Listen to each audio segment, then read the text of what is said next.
Olá, povo de Deus. Vamos estudar hoje as terceiras moradas e vamos começar com o primeiro capítulo dessa morada.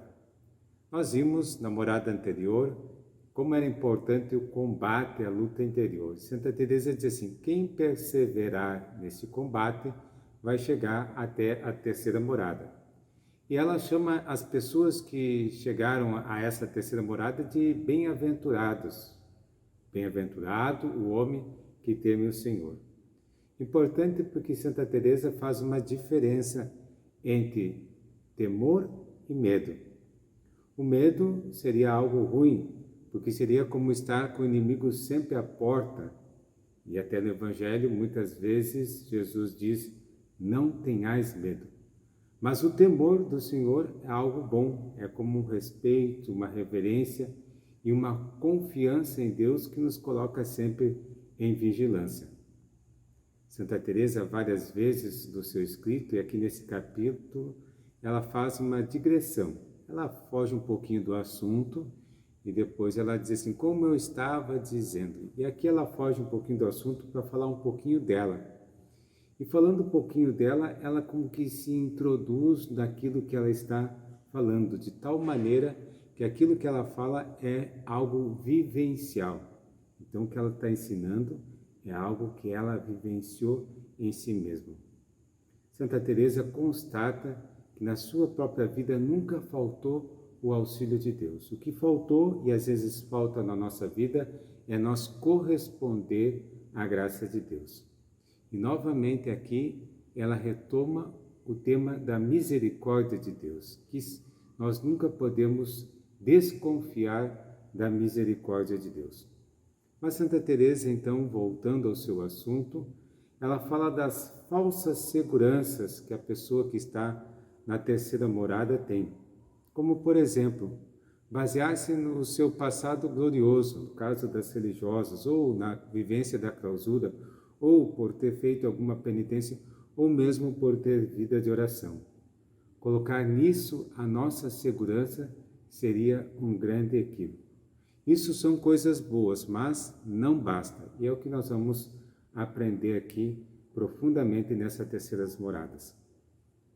Então, Santa Teresa passa na sequência a como descrever a pessoa que está nessas terceiras moradas.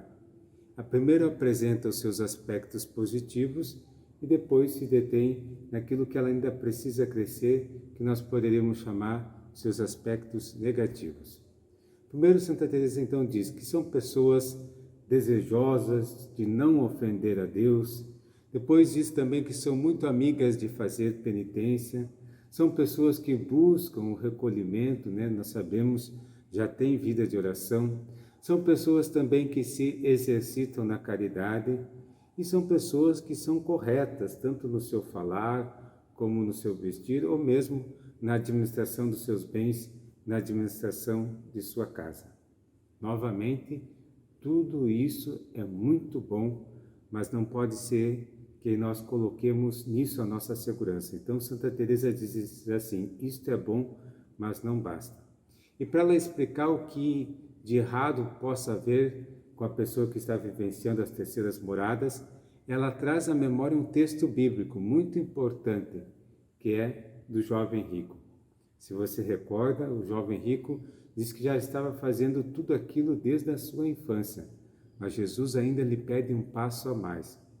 E na verdade, o que acontece aqui é que falta ainda para essa pessoa nas terceiras moradas abrir mão de si mesmo, dar esse passo de desapego, de renúncia e entregar-se confiadamente em Deus.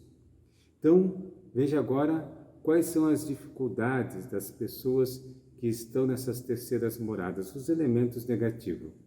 Primeiro é exatamente esse, a dificuldade em renunciar o amor próprio e abraçar a cruz de Cristo.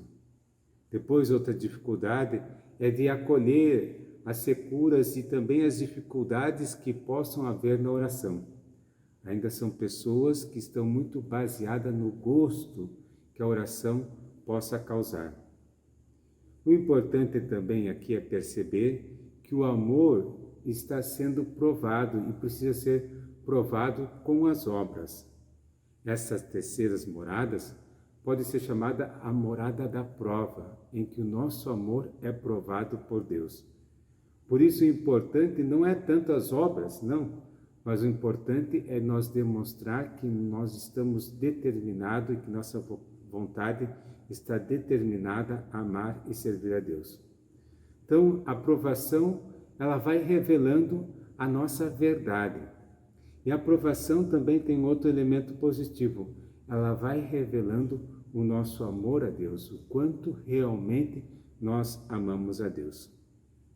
Teresa, aqui ainda falando das dificuldades da pessoa que está nessas moradas, chama de almas consertadas. Que quer dizer, são pessoas que têm uma santidade criada por elas mesmas. Se refere aqui a um engano que nós podemos cair de que colocar a segurança em elementos externos e não alicerçar a nossa vida no próprio Deus. E ela retoma aquele exemplo das irmãs que, porque são religiosas, podeis pensar que já estão muito seguras, mas se não tem o desapego e o despojamento, não está nada feito. Por isso, Teresa diz, devemos nos considerar como servos inúteis, como diz o Evangelho, que nós fizemos aquilo que deveríamos ter feito, e não pensar que pelas nossas obras, pelo aquilo que a gente faz, como se nós tivéssemos algum mérito no qual nós podemos nos valer. As obras que nós fazemos é para corresponder esse imenso amor de Deus. Por isso, a provação vai demonstrando esse amor verdadeiro que nós temos com Deus. No segundo capítulo, nós vamos conhecer um pouquinho mais das dificuldades que as pessoas que estão nas terceiras moradas têm.